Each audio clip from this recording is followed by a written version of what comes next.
même si parfois difficilement reçue, l'œuvre du cardinal Charles Journet a été sans doute l'une des plus grandes synthèses ecclésiologiques de la théologie catholique romaine du XXe siècle.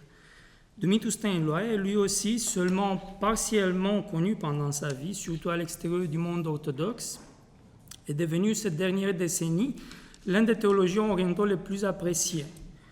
Contemporains pendant la plupart de leur vie, ces deux auteurs ont eu des visions théologiques et ecclésiologiques qui, sans se rencontrer directement, ont plus en commun qu'on ne pourrait imaginer.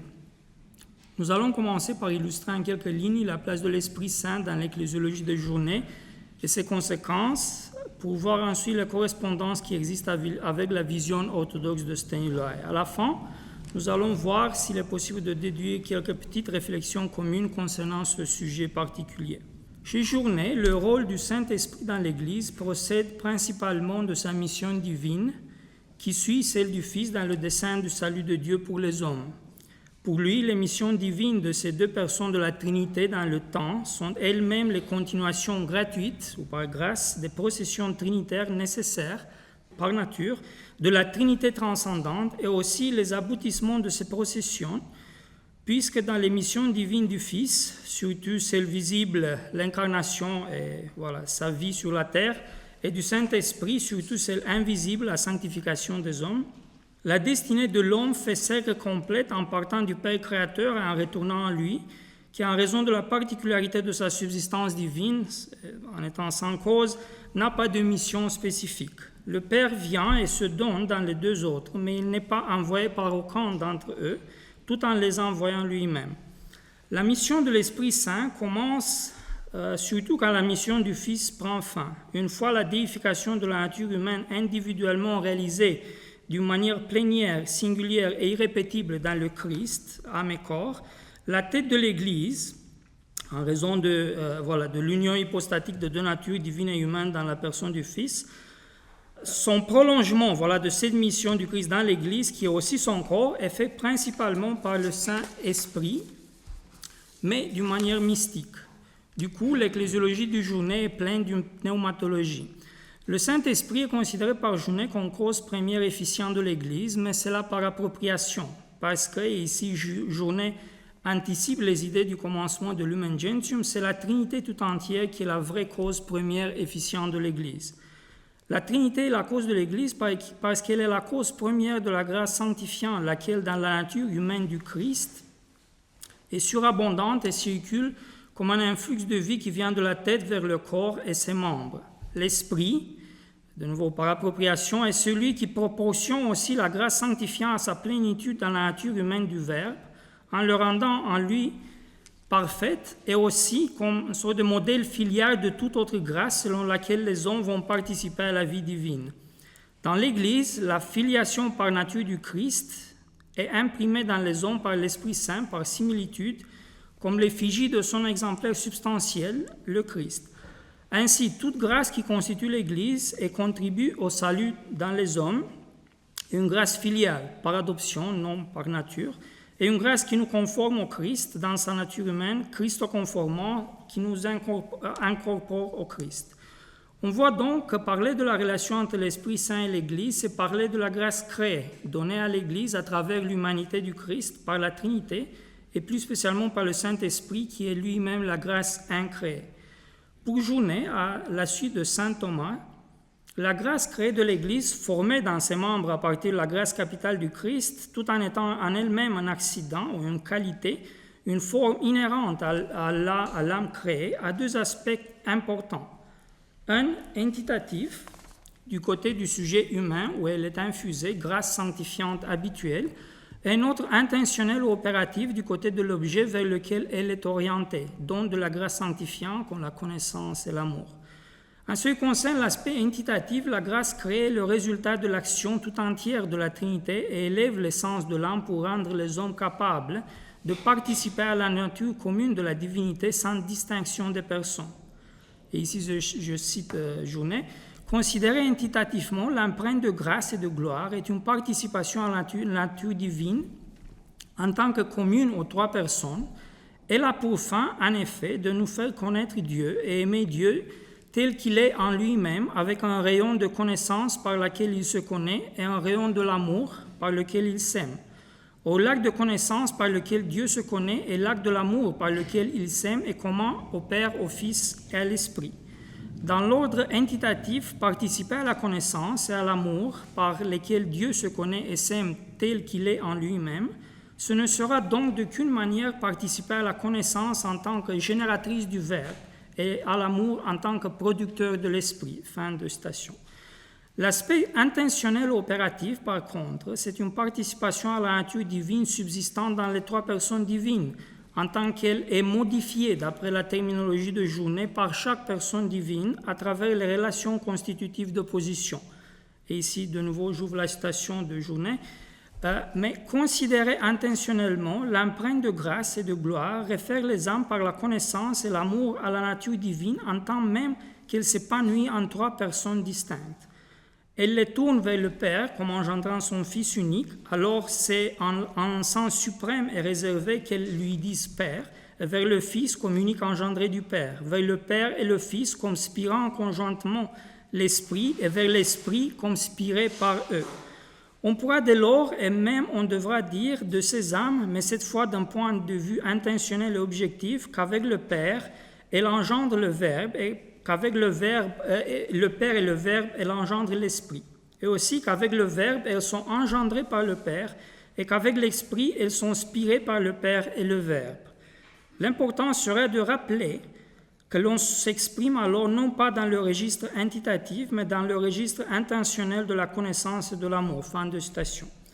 La dernière phrase aide à comprendre que Journet évite tout panthéisme, puisque l'unité de référence ici des âmes aux trois personnes divines n'est pas une unité substantielle, mais accidentelle, une unité non pas dans le plan de l'être, mais dans celui de l'opération. Cela est très important pour comprendre la connexion entre la pneumatologie et l'ecclésiologie chez Journet, car pour lui, le Saint-Esprit n'est pas seulement la cause efficiente de l'Église, présent d'immensité, comme il dit, par appropriation de la Sainte Trinité, mais aussi sa cause formelle et finale, qui veut dire que l'Esprit produit non seulement l'image et la similitude de Dieu par la grâce sanctifiante sur le niveau intitatif, pour élever l'âme à la connaissance des opérations communes de la Trinité, mais il la dispose aussi à travers ces dons opératifs de la grâce sanctifiante. Dans son cas, par la charité, à le recevoir en personne et à travers lui, par périchorèse, les deux autres personnes divines. Pourtant, si la présence d'efficience de l'Esprit au niveau intitatif est une présence substantielle, l'union de l'Église, de ses membres avec l'Esprit et entre eux, à ce niveau-là est une union accidentelle.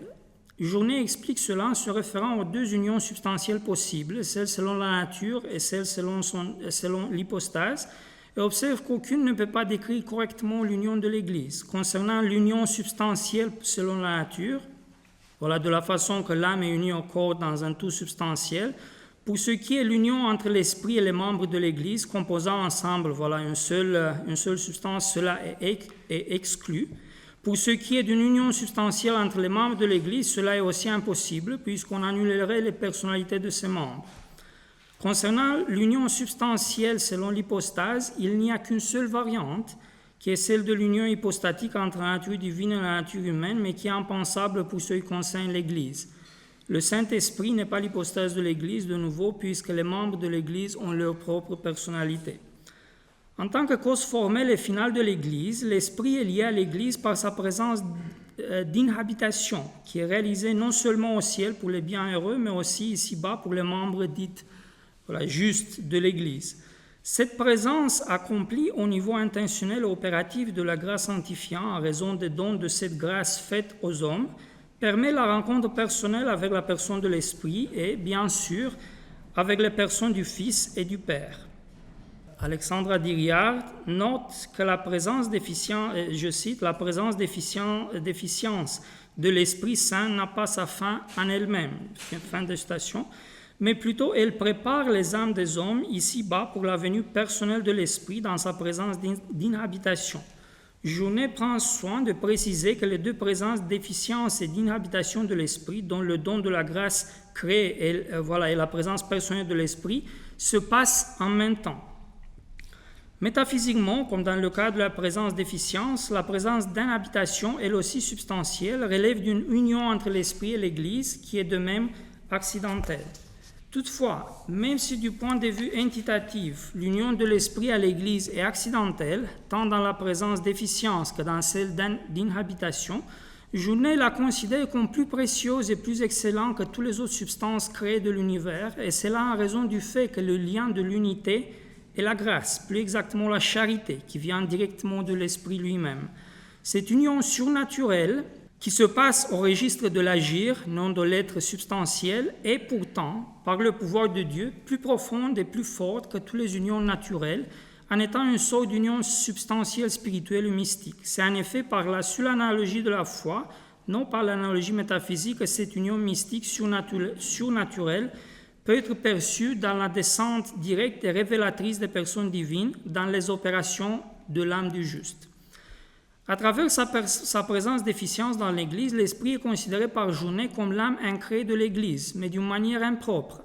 Proprement, il est l'âme incréée de l'Église par sa présence d'inhabitation, qui inclut aussi celle informante, dans le sens où l'Esprit est, comme nous avons dit aussi, cause formelle et cause finale de l'Église. Cette relation de l'Esprit à l'Église est toujours une relation de grâce, comme c'était le cas lorsqu'il se rapportait à l'Église par sa présence d'efficience, d'une manière appropriée. L'idée de l'Esprit comme âme incréée de l'Église est une idée qui était déjà connue dans la théologie ancienne.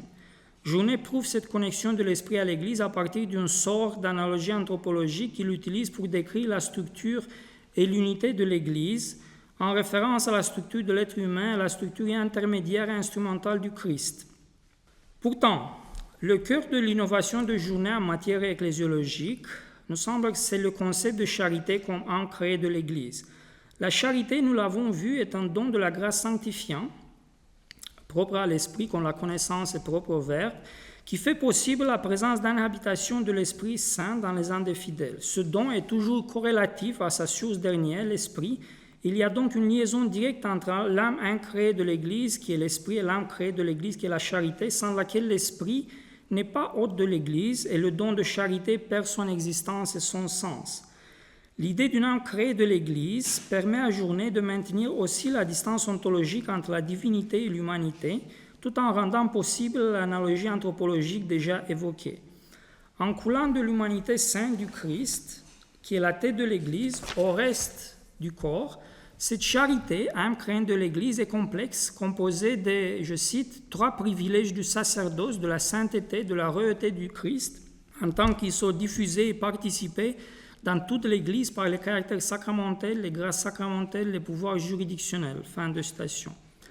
La charité comme participation réelle à la vie du Christ, en dépit de sa complexité, je cite de nouveau, indivisible dans sa fonction informatrice. Aussi, en répondant à une critique concernant l'idée de charité comme âme créée de l'Église, le cardinal souligne qu'en dépit de sa tenue accidentelle et individuelle, qui la multiplie numériquement avec les âmes des fidèles, elle, de nouveau une citation, s'unit par l'unité numérique, disons par l'unicité et la simplicité infinie de son amour. Fin de citation, le Saint-Esprit vu, d'après saint Thomas, comme étant sa racine unique. La charité permet de faire cette unité surnaturelle, opérative de l'Église, puisque du point de vue mystique, intentionnel, elle devient d'une forme accidentelle, individuelle dans l'âme de chaque fidèle, une charité collective. De nouveau une citation, en vertu de son informativité et absorptivité. Fin de citation. Ainsi, la place de l'Esprit dans l'Église en tant que son âme ancrée est conceptuellement dépendante chez Journet de la compréhension qu'il a de la grâce créée, de cette charité. Cela offre à l'Esprit du Christ la possibilité d'une habitation personnelle dans l'Église, non selon un aspect substantiel, intitatif, mais selon un autre, opératif intentionnel, qui explique l'union de l'Esprit à l'Église dans un registre surnaturel, mystique, restant ainsi fondamentalement dans les termes de l'analogie anthropologique à laquelle l'expression de saint Paul, Église, corps du Christ, a toujours renvoyé.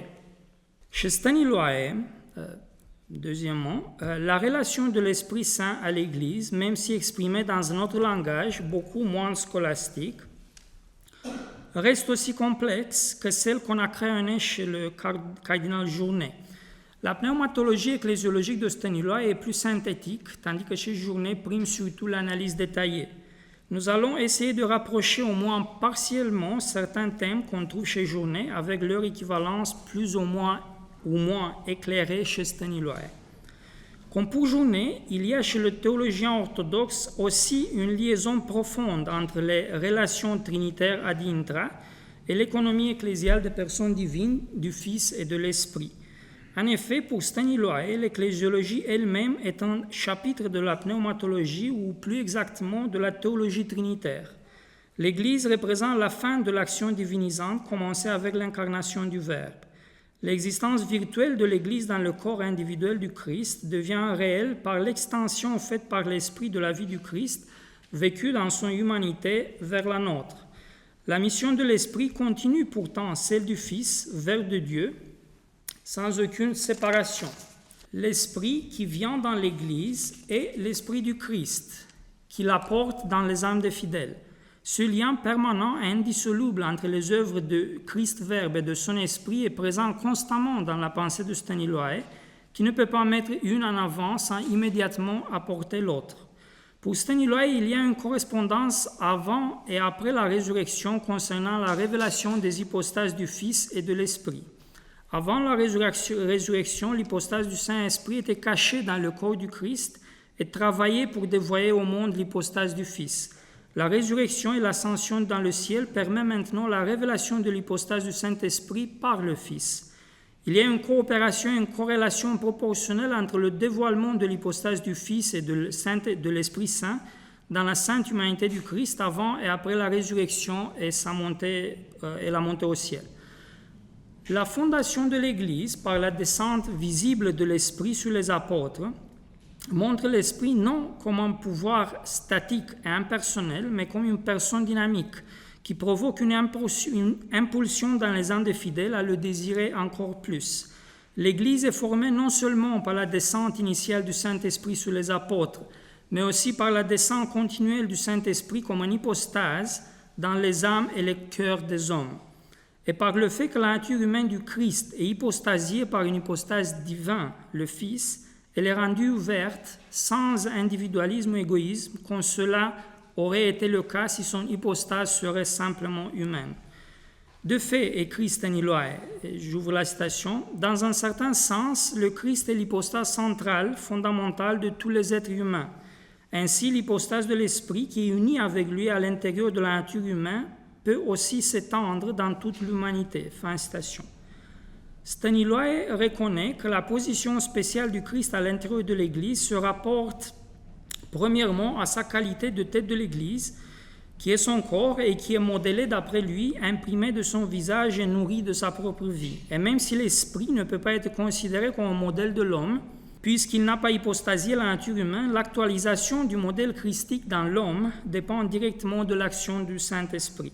Cette actualisation est ecclésiale, car c'est seulement la forme de l'Église qui exprime l'union entre Dieu et l'humanité, l'Église étant ainsi un vrai laboratoire de sanctification.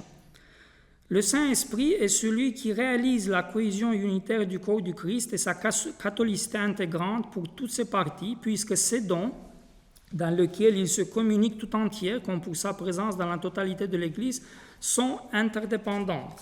Cette réalisation de la communion de l'Église entière dans chacun de ses membres est causée par l'Esprit qui fait l'œuvre de l'Église tout entière à travers chacun de ses membres et de leurs fonctions propres, dans un sens de complémentarité qui renvoie à l'unité.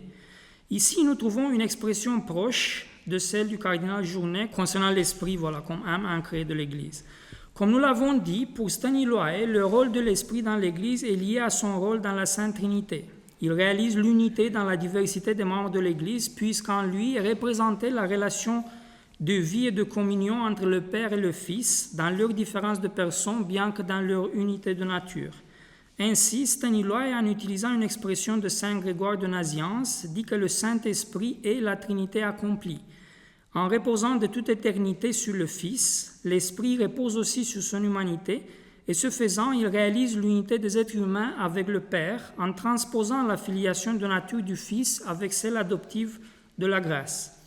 Car dans l'Église, l'Esprit, comme amour entre le Père et le Fils, imprime dans les hommes l'amour filial du Fils vers le Père en réponse à l'amour du Père vers le Fils, qui se répand par le Christ dans toute l'Église. Cet amour, Staniloae dit qu'il a créé le monde et aussi refait le monde dans l'Église. Par conséquent, la filiation adoptive des fidèles dans le Christ, leur conformité avec lui, devient un thème important qu'on a découvert aussi chez Journet, uniquement à travers l'opération du Saint-Esprit. Il explique cela par le fait que la plénitude de grâce du corps du Christ ressuscité le rend accessible dans l'opération du Saint-Esprit. À travers l'humanité du Christ, nous sommes entrés dans l'intimité de l'amour divin, dans la péricorèse de Dieu qui maintenant irradie sur nous et à nous par la personne du Saint-Esprit. En conséquence, toutes les grâces qui nous sont envoyées dans l'Esprit ne dépassent pas le corps du Christ, qui est l'Église, puisqu'elles nous sont apportées par l'Esprit de ce corps ressuscité plein de l'amour de la Trinité. Nous reconnaissons ici une forte ressemblance avec la théorie de la coextensivité de l'âme et du corps chez le cardinal Journet. Dans son état actuel, ayant pour modèle le Christ comme tête et l'Esprit Saint comme âme qui l'anime, l'Église se transcende elle-même vers la communion avec le Père qui est source de vie et d'amour. L'Église vit littéralement de la communion de l'amour de la Sainte Trinité. Aussi, cette intimité entre les hommes et le Père dans le Christ nous rappelle bien la médiation ascendante du Christ chez Journet quand dans son sacrifice, il prend en tant que Fils toute l'humanité avec lui en montant vers son Père.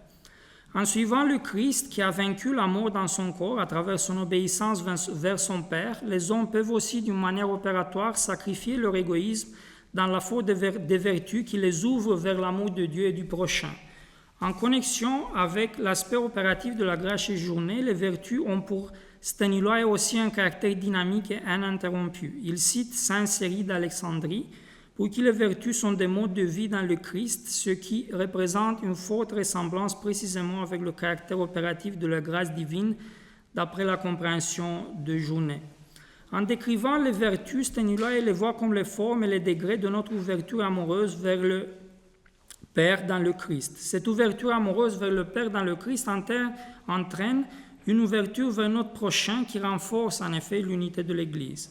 Staniloae cite Saint Cyril d'Alexandrie de nouveau qui observait que le nouveau temple qui est l'Église est différent de l'ancien, puisqu'avant la grâce était envoyée par Dieu de l'extérieur de l'être humain, tandis que maintenant il l'envoie de l'intérieur à travers la sainte humanité du Christ. Dans la ligne de la Sainte Écriture, Staniloae ne considère pas la grâce comme une chose en soi qui pourrait être séparée de Dieu, mais suivant Saint Grégoire Palama, une énergie ancrée qui a son origine, mais ce n'est pas la même chose, dans l'être de Dieu et de la Trinité, voilà, sans se séparer d'elle. Dans la grâce, qui est une œuvre, ce qui veut dire qu'elle a un aspect opératif, se trouve présent le sujet divin qui l'accomplit. Et cette énergie divine s'imprime aussi dans l'être de ceux pour lesquels l'œuvre de grâce est faite.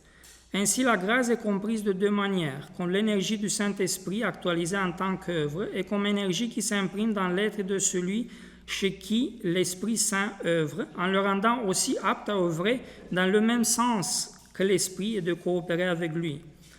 Nous observons ici le sujet de la grâce et Dieu, non comme chez Journet où c'est l'homme qui était infus de la grâce créée. Il existe une coopération entre l'homme gracié et le Saint-Esprit, et c'est dans cet aspect opératif, d'une manière similaire à celle de Journet, que l'unité de l'Église et la divinisation se réalisent. Chez Staniloae, la grâce est donnée en tant qu'énergie qui vient de l'essence de Dieu, mais c'est pas la même, voilà, de nouveau, c'est pas la même chose avec l'essence de Dieu, tandis que pour Journet, la forme de la grâce infusée dans l'âme est un accident qui permet la participation immédiate du sujet humain à l'essence de Dieu.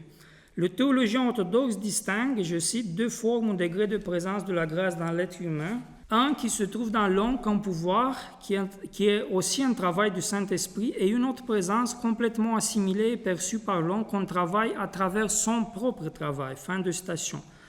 Cela rassemble fortement à l'aspect intitatif et opératif de la grâce chez Journet. La différence serait bien sûr que l'aspect intitatif chez Journet se réfère au sujet humain, tandis que chez Staniloae, il y a surtout la présence opérative du Saint-Esprit à travers ses énergies dans l'être humain qui devient divinisante au moment où les opérations de l'homme synchronisent leur énergie avec celle du Saint-Esprit. Staniloae se montre en effet critique envers la grâce créée catholique, qu'il considère comme un pouvoir impersonnel qui est surajouté au pouvoir naturel de l'être humain.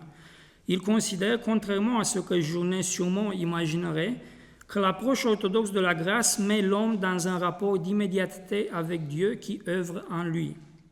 Pour les deux théologiens, le Saint-Esprit est constitutif de leur vision ecclésiologique particulière. Nous avons considéré de manière brève seulement un petit nombre de points qui reflètent cela, abordés par les deux auteurs soit d'une manière similaire, soit chacun selon son style propre. Ainsi, la corrélation entre la mission divine de l'Esprit et celle du Fils par rapport à l'Église. L'Esprit Saint comme l'Esprit de communion qui descend du ciel dans le cœur des hommes à travers la sainte humanité du Christ Verbe. La communion de l'amour trinitaire, spécialement la communion de l'amour entre le Père et le Fils, exprimée par la présence dans l'Église de la personne de l'Esprit Saint, séjourné soit par sa présence d'immensité, soit par celle d'inhabitation, reflétant elle aussi des causalités différentes du registre métaphysique, efficiente, formelle ou finale, ou la filiation adoptive des fidèles chrétiens à travers la grâce divine du Christ et l'opération du Saint-Esprit pour l'accomplissement de la déification de l'homme, de sa communion avec Dieu. La théosis ou déification est un thème important pour la théologie orthodoxe principalement, mais aussi pour la théologie catholique. Même si différemment compris, grâce créée, incréée chez Journet et les catholiques, et distinction, énergie et sens chez les orthodoxes, la surprise est qu'éventuellement le processus entier et la forme de la divinisation, qui est centrale dans la relation entre l'Esprit Saint et l'Église, a le même effet, celui d'informer la manière de vivre de la Trinité dans les opérations de l'homme. La communion avec Dieu est réalisée dans l'Église d'une manière toujours communautaire au niveau de l'opéraire. Indifféremment des approches et des explications peut être en effet divergentes sur le concept central de la grâce de Dieu. Merci.